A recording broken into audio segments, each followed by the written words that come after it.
Hello friends and welcome to Out of Pocket. My name is Ryan, aka Ron, and this is an off-schedule bonus tasty tier list. Tasty tiers, I'm recording this a couple of weeks early, so I'm guessing the trailer for the next mini set is out already, but I have no idea because it's not even close for me. I'm still in November. So anyway, if it is out, I'm sure it's great. We'll plan to see. I'm gonna make a slight prediction. I think they usually do 5 EXs per mini set, and so I'm guessing in light of the ratios they did in Mega Rising, I'm guessing they're gonna do 2 Megas in this set and 3 EXs. It seems like, because in the last in Mega Rising, they did 6 Megas and 9 normal EXs. So if they keep those ratios and they keep what they usually do, then that's my prediction. But we'll see how it goes. We'll see if it shakes things up a little bit. I would expect it to maybe shake things up a little, but not too much. As Pocket Mads also said, I would expect that as well. And so anyway, let's get into this tier list. Hey, Olipop, sponsor my channel. I have over double the number of subscribers I had last time I asked you, and I had 14. Now I have over 30. Look, it's the fun Christmas version. Merry Christmas. Delicious. All right, so I thought it would be fun in light of being now in B series to do, and the fact that we had an extra week again, I thought it would be fun to do a tier list that is just on A series and is the top 3 cards from each pack, from each set, in my opinion. Now I should say that I started playing right here at CG Celestial Guardians. That's where I started playing. So some of my opinions on here may not be quite as educated as those who started earlier, but this is my best shot at kind of picking the top 3 cards from each set. Expand this a little bit. All right, that's better. So now what is my criteria for this tier list? I would say I'm looking at the cards that in some sense were the best in their own metas, right? So in the GA meta, but I don't really know all of those, especially before Celestial Guardians. And so I'm really looking at kind of from my viewpoint from this now Mega Rising set in B series, what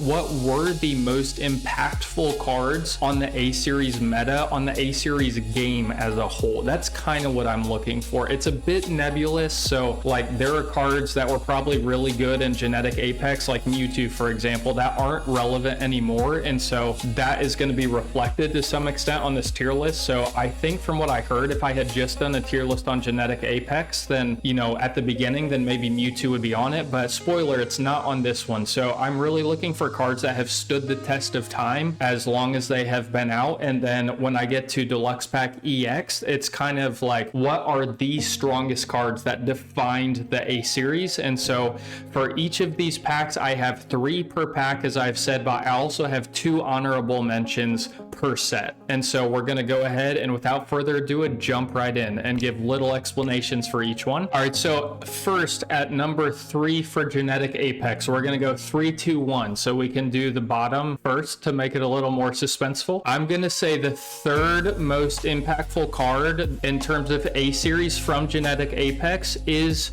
Giovanni. Now, I do need to say up front, I am not counting Pokeball and Professor because they were promos. I'm not counting promos, so I'm not counting X-Speed and Professor and Pokeball, and if anything else was impactful, I don't think so. I'm not counting promos. So these are just legal cards from Genetic Apex. I need to say that up front. I go ahead and full screen this thing. All right, so Giovanni. I think Giovanni has been, it's not super relevant, but it's been in a fair amount of decks. It's a card that people to some extent have to play around. You're like, okay, I have 10 extra health here. Do they have a Giovanni? It's a card that has worked its way in and out of decks depending on the meta, and I think it's a card that will always, like red, remain kind of relevant depending on the meta. So I think I have to give it a nod here at 3rd. All right, in 2nd place, I think this could easily be 1st if there wasn't another card that I think has been I think you could argue more impactful, but 2nd place, I think, is Greninja, base Greninja. Now, base Greninja has gotten a lot more relevant with Rare Candy and with Suicune. I'm not exactly sure how relevant it was before that. I think, like, because I came in again with Celestial Guardians, which was when Rare Candy came out, so I don't really know how relevant it was before Rare Candy, but I know that once Rare Candy came out, it's been pretty relevant, and it's been extremely good, and it's very overrated and very annoying. So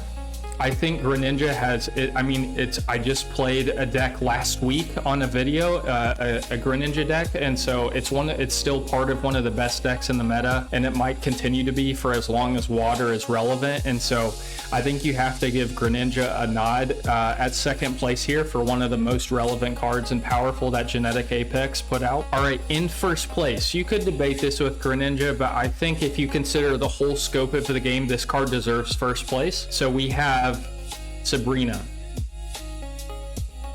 Now, Sabrina is a card that has been very relevant for as long as I've played the game, and I think before, it just has been very powerful. It's in the meta right now. Some decks are running one Cyrus, one Sabrina, and so it's a card you can slot into any deck, which I think is part of what gives it the nod over Greninja, because Greninja is only water. I mean, you can put it in other decks if you want to, and people do, but it's mostly water. And so Sabrina is a card, depending on the meta, you can slot in and out. It's pretty powerful. It just tells your opponent, hey, put in something else. It's just been a good card for a long time. So that's what I'm going to give the nod at number 1 for Genetic Apex.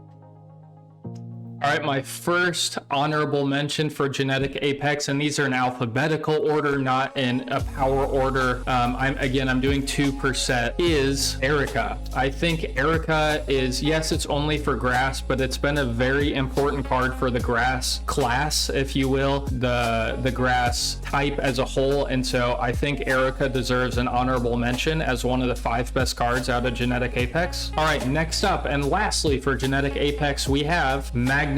I think Magneton deserves an honorable mention here. It's been, yes, you have Magnezone, but really, why do you run Magnezone? You run it because of Magneton, in my opinion. Obviously, Magnezone is decent in its own right, but I would argue it's not very good by itself. Why you run it is because Magneton can generate energy by itself from the bench. You can run this card in any color deck because it can generate its own energy. It's very strong, and it leads to a pretty good finishing. It's not a great finishing Pokemon, to be honest, but it's good enough that it's worthy of being in a lot of decks because of Magneton, especially when paired with Oricorio or other such things. So I have to give the honorable mention here to Magneton, and I'll plan to put up the bigger cards moving forward for the next sets so we can read them. But real quick, look, it's Sabrina. See, switch out your opponent's active Pokemon to the bench. This is just in case you don't know the game very well. All right, Greninja, it says the reason it's so good is its ability, Water Shuriken, says once during your turn you may do 20 damage to one of your opponent's Pokemon. You can ping any of your opponent's Pokemon for free from the bench, from active. It's very strong. And lastly, Giovanni says during this turn, attacks used by your Pokemon do plus 10 damage to your opponent's active Pokemon. It just helps breakpoints. Breakpoints are really important in this game and in TCGs as a whole, but especially games like this with health. And so Giovanni sometimes helps you get to that extra threshold that you need to get the breakpoint you need. All right, moving on. All right, so moving on to Mythical Island MI. This set was not great, to be honest. If you look at the cards, you're like, yeah, there's not really anything there. I think there's only one card from the set that's still relevant, and so this was kind of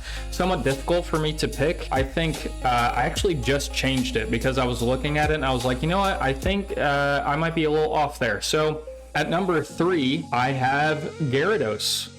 So this was obviously before the big Mega Gyarados came out, and this card has slowly fallen out of favor. But when I first started playing this game with CG, Gyarados was one of the top meta decks, and so it was paired with another, what will plan to be, well, I don't know if it was paired with, but anyway, there was another Pokemon from the set that was pretty good. But Gyarados, from my understanding, was kind of doing some work in the meta for a while until it just kind of got overshadowed by different things. I think Oricorio probably did a lot to it, but yeah, I think people are playing Gyarados a lot. So from what I hear, I'm going to put it at number 3. Serperior. So Serperior, the main thing you need to know about this Pokemon, if you don't, is its ability Jungle Totem says energy. Each grass energy attached to your grass Pokemon provides 2 grass energy. This effect doesn't stack, meaning you can't have 2 Serperior and now suddenly it's worth 3 or 4 or whatever. I mean, so yeah, people, basically this means you can just double your energy, which is really good for Celebi in particular, but people use this for different things. It's a Pokemon I think people might always kind of just mess with because it's just good, and so it's like Gardevoir, for example. So like Gardevoir kind of does the same thing to an extent, not exactly. For Psychic, I didn't add it on Genetic Apex because I think there are just stronger cards that came out of Genetic Apex, but Gardevoir probably would have been top 10. But Superior, yeah, it just gives you, it can just double your energy, which can be really, really strong. So I think it's a fair card to put second from this set. And I think unequivocally, easily the best card from this set is Leaf at number 1. So Leaf is still relevant. It's still in decks. It's not in as many decks maybe right now as it used to be, but it's just a relevant card. It's like X Speed. It's useful for, you know, decks that cost more that you need to kind of move your Pokemon around a little bit. So I think Leaf is unequivocally the most relevant card from Mythical Island. All right, now onto some honorable mentions. I actually had a hard time with this. I just kind of have gone back and forth on a couple, but I think I feel pretty good about the two that I've settled on. So first is Aerodactyl EX. Now Aerodactyl has kind of fallen out of favor because I would say it's too slow, and largely because it evolves from a fossil, but its ability says your opponent cannot play any Pokemon from their hand to evolve their active Pokemon. So I think my understanding is this was pretty disruptive back in the day before, you know, everyone drew cards all the time and whatever, but so it's not like, people kind of still will experiment with Aerodactyl, but it's not as near as good as it used to be, but it's just too slow, and because it evolves from the fossil. But it's still an interesting card, you know, maybe one day it'll have its time, but yeah, they'll have to buff fossils probably, but it's still, I think, a fair honorable mention. All right, second honorable mention is Druddigon. Now, Druddigon is no longer relevant, but basically there was a deck when I was coming in that, because of its rough skin ability, which says if this Pokemon is in the active spot and damaged by an attack from your opponent's Pokemon, do 20 damage to the attacking Pokemon. Basically, when I came in, people would play Darkrai. If you remember it, you remember it, and they would just stick this thing in the active spot, and they would attach a Rocky Helmet to it, and it would just ping the opponent for 40 damage every turn, because, well, 60 if you had Darkrai, because you would just ping them with 20 for Darkrai,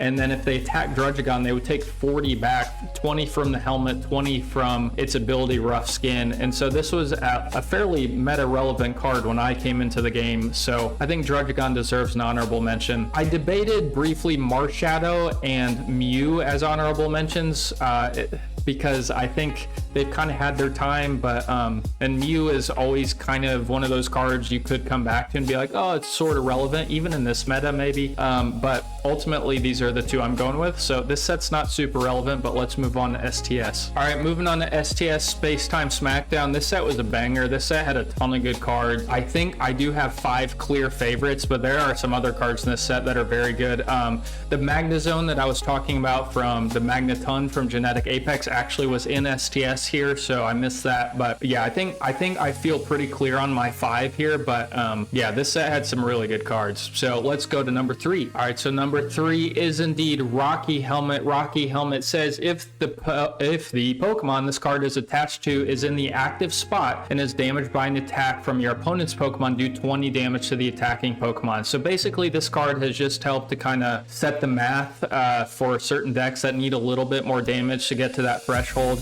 It's kind of like Giovanni, but a little bit more reactive, and this was introduced before Guzma also, so you couldn't remove it. So this card has just been very relevant. It's relevant this current meta. Altaria runs it, Hydreigon runs it. It's just a card that people come back to help set their math and to help, yeah, just make their matchups a little better. So I think this card to me is a pretty solid number 3. All right, let's move on to number 2. Number 2 is Giant Cape. I think Giant Cape, more than Rocky Helmet, has kind of transcended the game, and it's still super relevant. Again, if you saw it in my video last week, the Sweet Ninja deck is running 2 of them sometimes.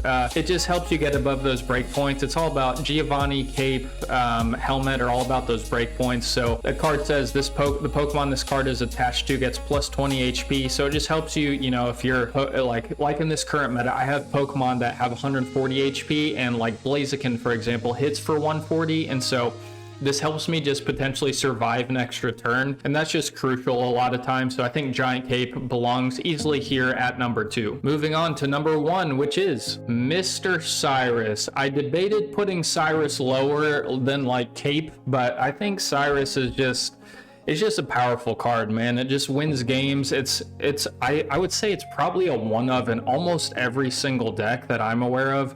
I think some decks aren't running it if they don't need to, but like this is, especially in the mega meta, like it just helps you finish games. It's just, I don't know, like pretty much every deck that I play against now, I assume they have one Cyrus because it's just a very relevant game ending card. I'm running at least one in my decks. I've been doing two, but now I'm experimenting with one. But regardless, I think you kind of have to put at least one Cyrus in pretty much every deck. All right, moving on, we got a couple of interesting honorables. I think, again, there are some really good cards in this set, but to me, there are two, what I would say are pretty clear, the two best honorable mentions. They don't quite go in the top three, but they're, I think, pretty clear honorables. So let's start with the first one, which is Darkrai. I think you could argue Darkrai's top three. You know, it's been part of Giratina, the Dark Tina deck, and so you could argue Darkrai's top three.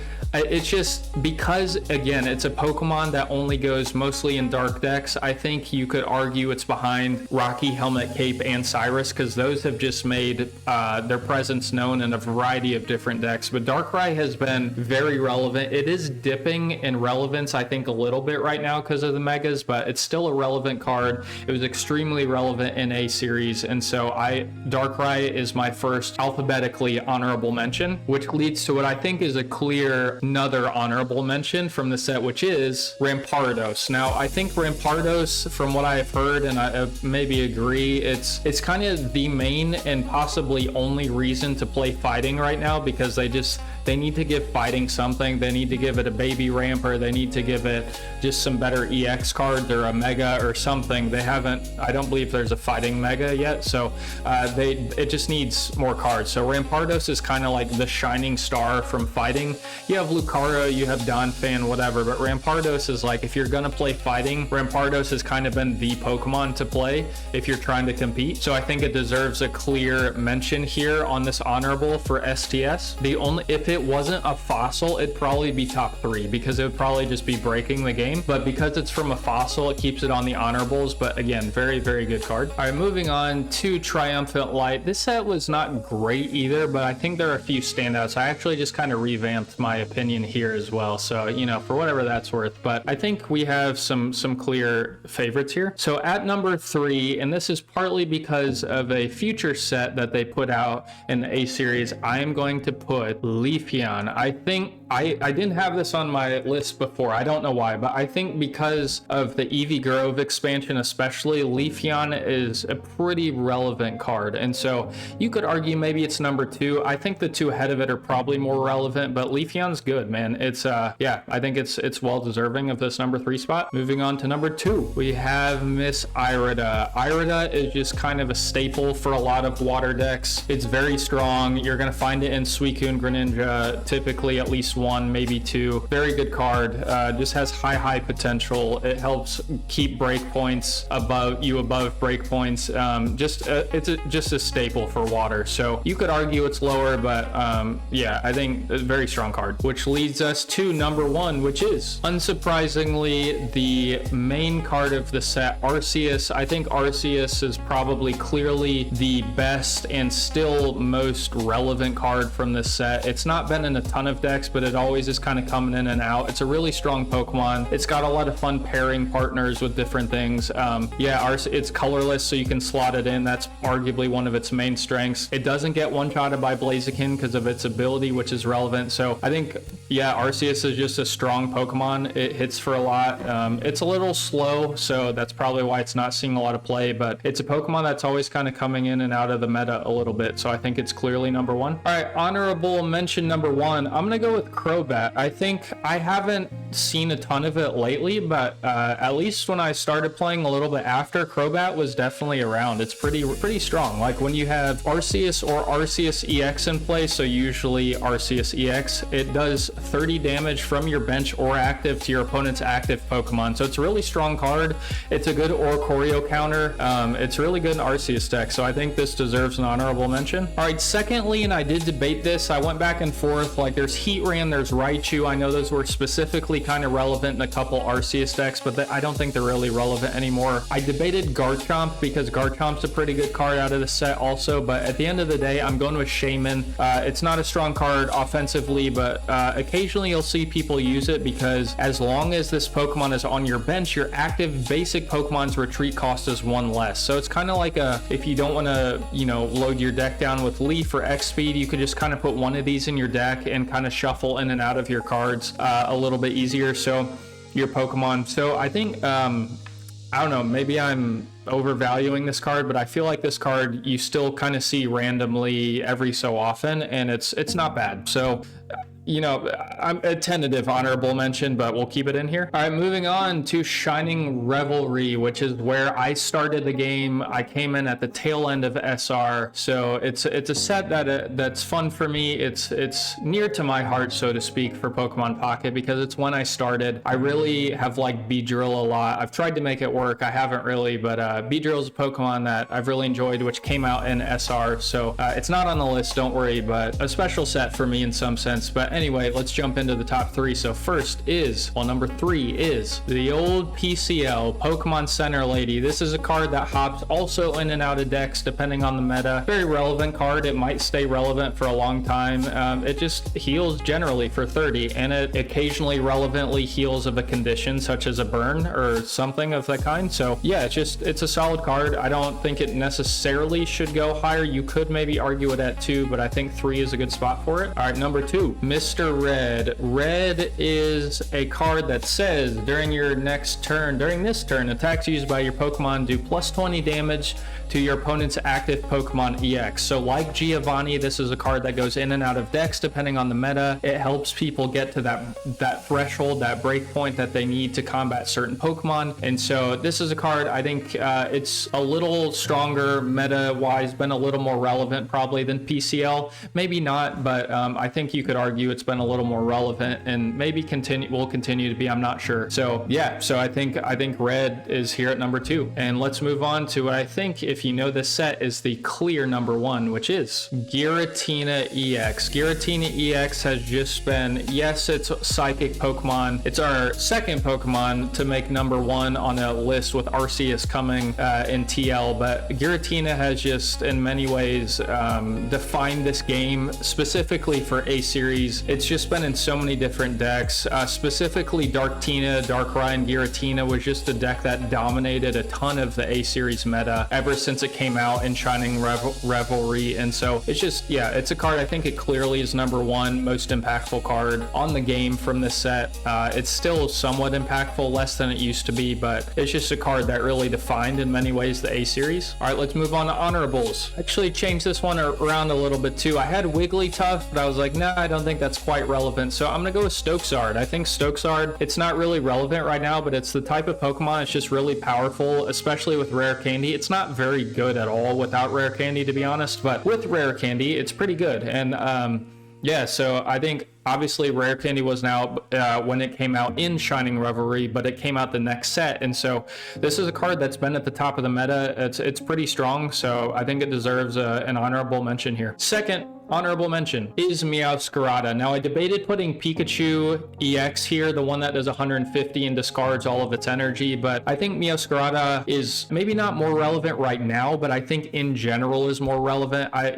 Grass decks that are trying to combat EX are always going to look to potentially use Meowscarada because it does 130 to your EX. If it did 140, it would almost definitely be a top 5, maybe top 4, top 3 card. But yeah, Meowscarada has just been pretty relevant for a while. I mean, there's not a ton of it floating around right now, but it's a card that Grass will probably go back to within reason for different decks and such in different metas, especially if it's a dark meta. This thing's hitting for 150 on weakness, so yeah, it's just a card that people have gone back to. You could have put Pikachu here, but I think Meowscarada I feel good about. All right, let's move on to CG. All right, moving on to CG, Celestial Guardians, just one of the most absurdly powerful sets they've ever put out. This is just, well, I won't spoil it, but they put out just two just insanely good cards in this set, and so that have just defined the game and are still defining the game in many regards. And so let's move into CG number 3. All right, at number 3 we have Guzma. I mean, if this tells you anything about the power level of the set, that Guzma is number 3, I think it should, because Guzma is quite good. It says discard all Pokemon tool cards attached to each of your opponent's Pokemon. So it's not that relevant in the meta right now, but it's always a card you're kind of scared of because you can just slot it in and combat certain things. So this card, you know, it redefined the game a little bit, because if you look up top there, we see at least only 2 tools up there, Giant Cape and Rocky Helmet from STS, but it takes him away. So it's like you can put a cape on and then Guzma says no thank you, and then it kills your Pokemon. So it's a really good card. I think the top 2 are they're just incredible. So they're clearly better than Guzma, but Guzma is a very strong card in its own right. But let's move on to number 2, and there's a wide gap here. At number 2, our little friend Oricorio. I mean, Oricorio has just, when I read this, like I hadn't really played yet, but I was like, really, like that seems really good. Spoiler, it is really good. The meta to some degree revolves around Oricorio, because you either play Oricorio or you play a card in your deck to combat Oricorio, or you say, screw it, I'm just going to ignore it and pretend it doesn't exist, and you probably just lose to it. So its ability Safeguard says prevent all damage done to this Pokemon by attacks from your opponent's Pokemon EX. So, you know, obviously EX being the strongest cards in the game, and Oricorio just says, no thank you, you can't attack me. So I have a couple decks with Oricorio because I really like the disruption. It's just so strong. It's been so good since it came out, which was, you know, we can see the sets there. There's 5 more sets in the A series that came out after it, but it's just such a strong Pokemon. So it is at number 2. But if you know anything about Celestial Guardians, there is a clear number 1. And what could be stronger than Oricorio, you ask? Well, let me tell you, Rare Candy.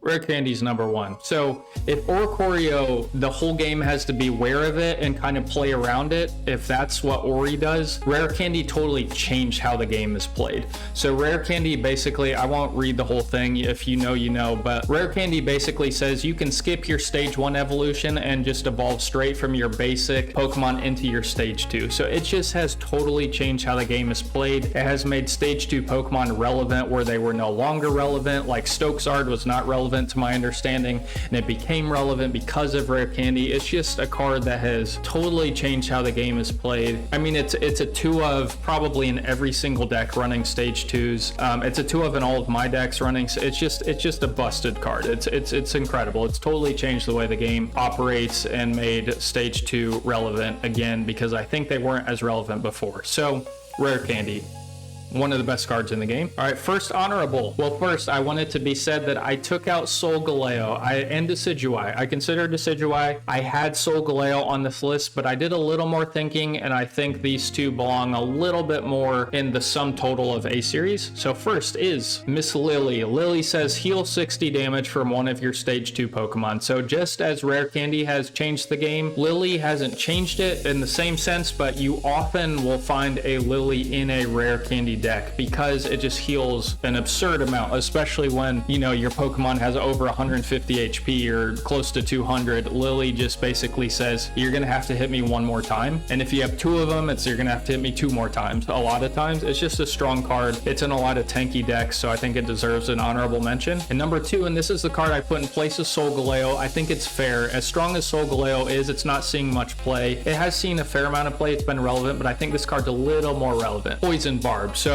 Poison Barb basically says, you know, if you attack and they have a Poison Barb attached, it poisons your Pokemon. And so this, especially with Nihilego, which was introduced in Extra Dimensional Crisis, the next set, so maybe there's foreshadowing going on here, you know, if we look back. Poison Barb it's been relevant. It's still in some decks these days. It's just a good card. You know, it's a certain archetype. It pairs well with dark Pokemon especially, but it's been in a lot of decks, so I think it deserves an honorable here. All right, let's move on to Extra Dimensional Crisis. Moving on to EC Extra Dimensional Crisis, let's start with number 3. We have Miss Lusamine. Lusamine says you can use this card only if your opponent has gotten at least 1 point. Choose one of your Ultra Beasts. Attach 2 random energy from your discard pile to that Pokemon. So this is a card that is a staple card in Ultra Beast decks, like Buzzwole, like Guzzlord, Nihilego sometimes, Naganadel sometimes. It's just been a staple card for Ultra Beasts. It kind of makes them relevant a lot of ways, so I think it deserves a number 3 here, since this set was devoted in many senses to Ultra Beasts. All right, number 2, Celesteela. I think you could switch Lusamine with Celesteela, but I think in many ways what has made the Ultra Beasts relevant at all in the meta, probably even more than Lusamine, is Celesteela, because it can just switch in and out. I mean, it single-handedly made Buzzwole relevant. Buzzwole is terrible without Celesteela. I would say Guzzlord's not that great without Celesteela, so I mean, why is this card in German? Or is that its usual attack? Moombatan? Is that typical? Oh, I guess that's its actual name. Anyway, I never noticed that. Moombatan. So, yeah, I think you could argue Lusamine's better, but I think Celesteela is just as necessary for Ultra Beasts, arguably as Lusamine, if not more. And so it's just a crazy card. So it just no retreat cost for all your Ultra Beasts, basically. So very, very good. But I do think there is a clear number 1 from this set in terms of the overall meta, which is Silvally. Now, Silvally is not being played right now, really, but it's so good. It's 110, 50 damage, Brave Buddies, 1 retreat, 2 cost. It says if you played a supporter card from your hand during this turn, this attack does 50 more damage. So basically, Silvally is a colorless Pokemon you can put in any deck that is almost always doing 100 damage for its attack, which is just, it's so good for 2 energy. So yeah, it's overrated. It's been in a lot of decks. It's not really relevant right now in this new mega meta, but I mean, it's the kind of card that people can always come back to if they put some really good stage 1s or basics or whatever. You can just kind of pair stuff with Silvally and it's going to be pretty good. So, and obviously Silvally almost always has 2 Gladions in the deck, so it kind of goes with it, but Silvally very strong. I think it's fairly clearly the best card from the set. You could argue an Ultra Beast, but Silvally in a meta scope I think is the best card from the set. All right, let's get to the honorables. All right, I think we have to put the main dude, Guzzlord. Obviously Buzzwole was the emblem and kind of the main Pokemon advertised, but I think Guzzlord has kind of stood the test of time better than Buzzwole, and so we have to, I think, put Guzzlord here as an honorable mention. I think I'm going to put this in place of Nihilego, which I am on the fence about. I think you could possibly sub in Nihilego in place of Guzzlord, but just looking at A series, and not into B series, I think Guzzlord is probably fairly a little bit more relevant than Nihilego was. And so, yeah, I'm going to say Guzzlord, I think, deserves an honorable here. Number 2 is Zeraora. I honestly forgot this card was in Extra Dimensional Crisis, but this card's really good. It's just in a lot of Lightning decks. I think it clearly deserves an honorable. You could maybe even put it ahead of Lusamine, probably not, never mind. But it's, I mean, you could, but it's just really good. It goes in a lot of Lightning decks these days because it generates a free energy turn 1 or 2 when you have it on your bench, which pairs really well with Elemental Switch and stuff. So yeah, I think this is a clear honorable. Again, you could put Nihilego in this grouping, but I think Zera is just really good. It's in a fair amount of decks, sometimes, at least historically, sometimes it's even with Silvally. So yeah, I think it deserves it. There are other good cards in this set, you know, like Electrical Cord, and I forgot the other ones, but anyway, there's some good cards in the set, but I think these are kind of the clear top ones. Moving on to Eevee Grove. All right, moving on to Eevee Grove. We're getting there. I actually just changed my mind a little on this one too. So I've been, I guess all over the place. Maybe I've honed my thoughts a little bit, but I made this tier list like a month or 2 ago. So maybe I've changed my opinion. But anyway, let's go to number 3. Eevee Bag, the old golden. Maybe I should put the golden one. But anyway, Eevee Bag is a card. It's just a staple in Eevee decks, and Eevee decks have been relevant since Eevee Grove came out. Maybe less so now than they were, but they're still good. So it says you have the option to either give plus 10 damage like Giovanni to your opponent's active, or heal 20 like a potion from each of your Pokemon that evolved from Eevee. Oh, I just remembered potion is a promo also, so it's not on this list. But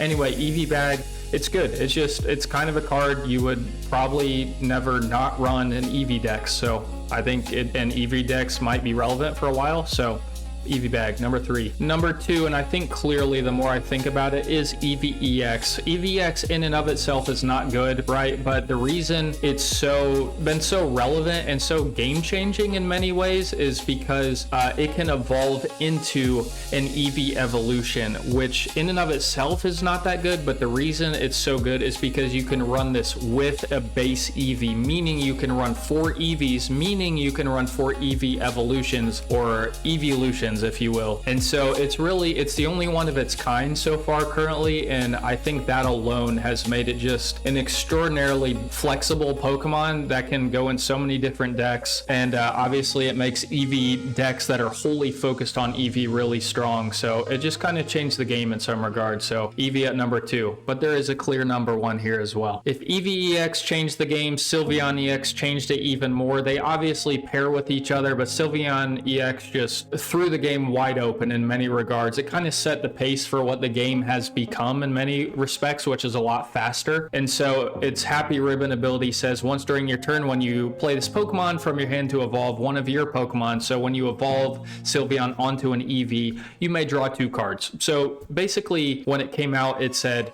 I'm going to draw through my deck 4 turns faster than a deck that doesn't have Sylveon in it. And so if you want to keep up with me, you're going to either have to be very powerful or just run basic Pokemon, or you're just going to have to play Sylveon, because it just kind of took over the game when it came out because of how fast it is, insanely fast. And so, yeah, Sylveon just kind of ushered in the beginning of a new era that I would say we're still kind of living in, although the Megas and Copycat have changed that a little bit, but it just evolved the game further. All right, let's move on to Wisdom. Oh wait, honorables. I almost forgot my honorables. Okay, first honorable is the base Eevee. It was a new Eevee that said draw a card. So this paired again with Sylveon, and it, so you were running Eevee EX and this Eevee in your deck, and it basically just allowed you to mill so fast through your deck. You could get through your deck often as quick as like 4 turns, I think, was about as fast as you could go, which is just crazy when the games are so fast. It gave you such an advantage. So this card was a big part of that. So I think I need to give it a shout out here. Number 2 honorable, I'm going to say Flareon. I think of, the normal kind of evolutions in this set, Flareon kind of stood out. It really was a big part of the meta for a couple of sets because its ability allows you to attach energy to itself, whether you're on the bench or in the active, as long as you have fire energy in your discard pile. And it hit for 130, which is a lot. And so when you pair that with 2 EV bags and people were doing a red or a Geo or a Rocky Helmet or whatever, it could KO most Pokemon when it came out. And so it was a popular deck. It's still really good. It's probably been overshadowed, as have all the fire things by Mega Blaziken, but it's still a good Pokemon. So I think it deserves a shout out here. All right, now moving on to Wisdom, which I spelled Wisconsin. It's SS. There we go. All right, moving on to Wisdom of Sea and Sky. I would say one of the more underpowered large sets. In fact, maybe the most underpowered. If we look at STS, I would say, those 3 are just Cyrus, Cape, and Helmet are just super powerful. The next one, well, Genetic Apex. You have Sabrina, Greninja, Geo, which is not like that strong, but it was just the beginning of the game, so it's hard to say it was not as strong as this set. And then you have Celestial Guardians, which just put out some insane cards with Rare Candy and Oricorio specifically. So I think you could argue this is the weakest big set that has come out so far. You could easily argue that, I think. So number 3, we got another Eevee. We have Eevee that says put a random Pokemon from your deck into your hand. So basically, there was the honorable mention Eevee from the last set, which had draw a card, which was really good. But then this one came out and it was just kind of like, well, this is just better because I don't want a random card. I want a Pokemon. So this became a staple in all Eevee decks, I believe, after it was introduced. It's just really strong. So we're not going to mention the new Eevee from Mega Rising on this show, if you will, because it came out in the first B series Mega Rising, but the new Eevee is functionally just in many ways a stronger version of this Eevee because you can evolve turn 1 or 2, which is just crazy. So as someone has said, as people have said, they keep just making Eevees better. There have been jokes like the next one is just gonna win you the game or get you a free point or something, but this Eevee continued the evolution of the train that has come with Eevee, which has just been an increase in strength over time. They like Eevee clearly, which I'm here for. All right, number 2, I think this is fair. We have Elemental Switch. Let me put it on. Elemental Switch, which says move a fire, water, or electric generic lightning energy from one of your bench Pokemon to your active Pokemon. This set got leaked early, and I think the really bad translation of this was like something to do with special energy, or maybe that was a different card. But regardless, this is a very good card in its own right. It's seen, I would say, mostly, if not almost exclusively, in lightning decks, which I think largely has to do with Zeraora, because you get a free energy with Zera, and then you can just move it to your active Pokemon and just do absurd amounts of damage early with this card. But I think this will be a relevant card for a long time, and it's been relevant, especially in lightning decks, but I think it might continue to be relevant in fire and water decks, because as we'll plan to see in a minute, they have baby rampers. And number one is Pichu. I think Pichu, you know, in and of itself, is it the best card in the set? Probably. You could maybe argue another. Again, there weren't any like bangers in the set, but Pichu, this was the introduction of baby Pokemon, and Pichu, I think, is kind of the head of the baby Pokemon before Chinglang came out in many regards, because it introduced the idea of not having to pay to do an attack or an effect, and it also just generates energy so fast. And so you still see Pichu in some decks these days, like Darkrai even, or Ori decks, or Absol decks, or just straight lightning decks, or colorless decks. It just kind of created a genre of Pokemon, a type of Pokemon that creates energy for nothing, which is really strong. So, and I think Pichu, largely because of Oricorio, if you watch my baby tier list, kind of exemplifies in many respects the energy generating baby Pokemon. So I think Pichu deserves number one here. All right, first honorable. I'm actually really sad to do this because I had Espeon, and Espeon is just really good. But I think if we're looking at the whole scope of the meta, and since that Espeon Sylveon deck is not really relevant anymore, I think I'm gonna put Cleffa, because it's the type of Pokemon, it's another baby, it's the type of Pokemon that just you'll see randomly probably for a long time in this game, because it just grabs a Pokemon from your deck for free. So it's the Eevee that I put at number 3, but you can put it in any deck and it just goes and finds your Pokemon. So it's a card that's been paired with really strong Pokemon like Mega Pokemon, and I think it's a card we'll probably see for a while. So I think it deserves an honorable over Espeon. All right, secondly, and Pichu's partner in crime, if you will, Magby. It's the same thing, except it generates a fire energy. I think it's used a lot less than Pichu, because fire just hasn't been as relevant, and you don't need it in Mega Blaziken, and it's just not been as needed of a card. Pichu's been a lot more successful, again, I think largely because of Oricorio, but it does the same thing, and you know, you'll plan to see a theme moving into Secluded Springs below, but it just kind of changed the game. So I think you could argue this in the top 3. You could maybe put it ahead of the Eevee there, but I'm gonna keep it here. I think it's less relevant, but it's still really good. Let's get to Secluded. Almost there. All right, moving into Secluded Springs, the first set that I put out a video for. We have at number 3 Entei EX. I debated putting Raikou here because Raikou was more relevant early, but now Entei's more relevant with Blaziken, and so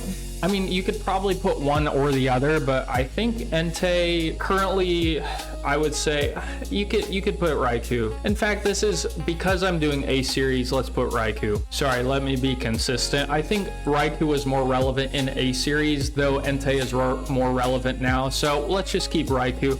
Obviously, it's here largely because of its ability that draws cards. It kind of continued the Sylveon train, and this ability, Legendary Pulse, started to make Sylveon less relevant than it was. And so, and if you put Cyrus in deck with Raikou, it's relevant, but Raikou's not really played right now, so I think we have to put it here at number 3. Number 2, I think we have a clear step up here from Raikou. We have Mantike, which is just very relevant in water ramping decks and probably will be for a long time, much like its buddies Pichu and Magby. So Mantike goes in decks, you know, it might go in a Gyarados deck, it might go in whatever. So it's probably going to be relevant for a long time. It's not, you know, super meta, but it's a good card. So like its baby friends, it deserves a mention here. All right, number 1, what do you think? Suicune. This card has arguably changed the game more than Sylveon. Now, it continued what Sylveon started, which is just drawing a lot of cards and being generally unfair for people to play against, but its ability, its effect, its attack rather, is also super annoying. So if you watched my video last week, I was debating the merits of if its effect for its attack counts as disruption, because it disincentivizes your opponent to play bench Pokemon, and I haven't come to a conclusion yet because, spoiler, I'm filming this right after that one. But anyway, Legendary Pulse draws a card at the end of your turn, which is very good. It has 140 health, which is good. It's water, which pairs with Irida and a lot of other things. And its attack, again, disincentivizes your opponent to put bench Pokemon because it does more damage for all of them. So Suicune, it's just changed the game. Not changed the game, it's just kind of continued what was already happening and been the kind of poster child, the poster dog for the new fast deck. And so it dominated the Secluded Springs meta. It dominated the next meta, the Deluxe EX meta, because they didn't introduce any new cards. And it's still relevant in this meta with the new Greninja EX and such. Again, if you checked my last week's video, I played a Suicune deck. And so, yeah, it's just been super relevant. It'll probably be relevant for a while. So, Suicune, there you go. Honorables, let's move into them. First, and this may surprise some people, I'm going to say Memory Light. Now, Memory Light says the Pokemon this card is attached to can use any attack from its previous evolution. So I think now there's another card I think you could put almost in here, and that's Celebi, the base Celebi, the one that de-evolves the Pokemon in the active. I think you could argue that one here too, but this is a card that I think will be around for a while. It helps, you know, cards like Melmetal to generate energy when they've already evolved, or Donphan was the obvious one where it helps you potentially use a really strong 1-cost attack when you haven't gotten to your 3-cost attack yet. So you could argue against this card, but I think it just has a lot of niche case uses. You could argue the little Celebi as well, as it's kind of relevant in grass, but I think this is a card that's really interesting and could have a lot of use case just in random decks moving forward. All right, next we're back to our friend Entei. It obviously was not as relevant A series as it is now with its Blaziken deck, but very relevant, very good. Like Suicune, you know, the Entei and Raikou have not done as well as Suicune, largely because their attack is less annoying than Suicune and Greninja also, but still very good, very relevant. Again, continued the fast pace meta that we have expected and come to play in at this point. Last, Deluxe Pack EX. All right, now Deluxe Pack EX was a massive set. It was a reprint of everything. They not everything, but they reprinted so many cards, 75 EX cards. It was basically in many ways a celebration set and a gearing up for this B series that we're currently in. And so the cards that I am picking here are coming from this list above that you see, and I am basically saying that there are 3 cards above on this list that I would consider the 3 best A series cards total. And then I'm also planning to hand out 4 honorable mentions because I didn't think 2 was quite enough. So I was just debating a couple of cards and I didn't think I could do it. So all 7 of the cards I'm planning to put are right here, over here, if you can figure out which of these I consider the best 7. But here we go. Let's jump in. All right, at number 3, the bronze medal of A series. And without further ado, I think we have Giratina EX. I think Giratina EX is well deserving of this award at number 3. It's just been such a staple in this meta. I think it is unequivocally the most relevant and arguably the best Pokemon from all of the A series. Obviously, we have a few others here, you know, Greninja, Arceus, well, I can't spoil the next one. It's actually the second Pokemon, but anyway, I got ahead of myself. But yeah, it is just very good. Been in so many decks. It generates its own energy. It's been super relevant. It, you know, was half of the Dark Tina deck that just took so many metas by storm, and I think it's well deserving of number 3. But now, drum roll. Well, save your drum roll for number 1. Number 2, let's go. Oricorio. We can't. Again, I said it in CG, but Oricorio has just been such a staple, it's just made the whole game adjust around it in many respects. Like you almost have to build competitively to combat Oricorio, or you just, again, say, well, if I hit it, I lose. And it's just such a relevant card. To not take damage from your opponent's strongest Pokemon, which are its EX Pokemon, is just so good. It's been such a relevant card since it came out, and I would expect it to be for a long time, unless they put out something better, but I don't know how they would do that, really. So I expect it to be relevant for quite a long time. And now, drum roll, please, for number 1. Which, if you're astute and you look up, you'll know what it is. Rare Candy. We got the gold one. I think, again, as you could argue Ori's better than Rare Candy, more relevant, but I don't think it's a good enough argument. I think Rare Candy, Ori, again, I will say it again, Ori changed the way the game operates in many sense of like, you have to always be aware of it, but Rare Candy just fundamentally changed how the game is played, because now stage 2 decks are relevant single-handedly because of Rare Candy, and it's just been a game-defining card. It's just in so many decks. It's in probably every single stage 2 deck. There's probably 2 of. I mean, a lot of stage 2 decks aren't even running middle evolutions anymore. I'm experimenting with cutting them. It's just, yeah, it just changed in so many ways the way the game was played and has been played and probably will be played for a long time, ideally. So I think it's the only card fittingly that belongs ahead of Oricorio. But now for some honorable mentions. First, we have my main man, Cyrus. I'm still chasing down this card. I'm literally just opening Palkia packs at this point to try and get it, because I assume no one's going to be able to trade it to me. But Cyrus is just a staple. You see it up there, number 1 in my STS rankings. Again, I mean, STS and Celestial Guardians, arguably the 2 strongest sets they've ever put out in many regards, although there are specific Pokemon that are really good. So yeah, it's just a staple. It's probably at least a one of in most decks. It ends games. It's just really good. So I think it deserves an honorable mention here. Number 2, I debated it, but I'm going to keep it in because I think it's right up there in STS at number 2, Giant Cape. I think it's just been a staple. It's maybe a little less relevant in some regard than Cyrus, or maybe not the next card, but the last card on this list for sure. But I mean, it's just in a lot of decks. It's really good. It's really relevant. It'll probably always be relevant as people are trying to, you know, stay ahead of that one-shot curve, you know. So like in this meta, you know, Blaziken does 140, Gyarados does no one plays Gyarados, but Blaziken does 140, Hydreigon, Altaria do 130, with the Rocky Helms 150. So this helps Pokemon get out of one-shot territory, which is extremely relevant. So I think Cape deserves a mention. I'm not going to throw Guzma in this list or Rocky Helm from CG and STS, but they're very good in their own rights. Number 3, honorable mention. These are just in alphabetical order. Silvally. It hasn't been as relevant in the Mega Rising era yet, but you know, if you get some really good stage 1 Megas, or I mean, you have Altaria, but it just doesn't really work with Altaria. But if you get, like, again, I mean, you could pair it with Mega Absol, whatever. Like, there's things you could pair it with now. People just aren't really doing it, but it's just such a strong card. So I think it's well deserved to be on this honorable mention. It changed in many respects the way the game was played, also in the sense that it can slot into any deck and it's just extremely powerful. So it can 2-shot almost everything, especially if you're running Red or Geo, which pair really well with its ability. So I think it's well deserving this honorable mention. And last but not least, and I think the number 1 honorable mention, you could even argue it should be at number 3 on this list, is Sylveon. Sylveon just changed the way the game is played.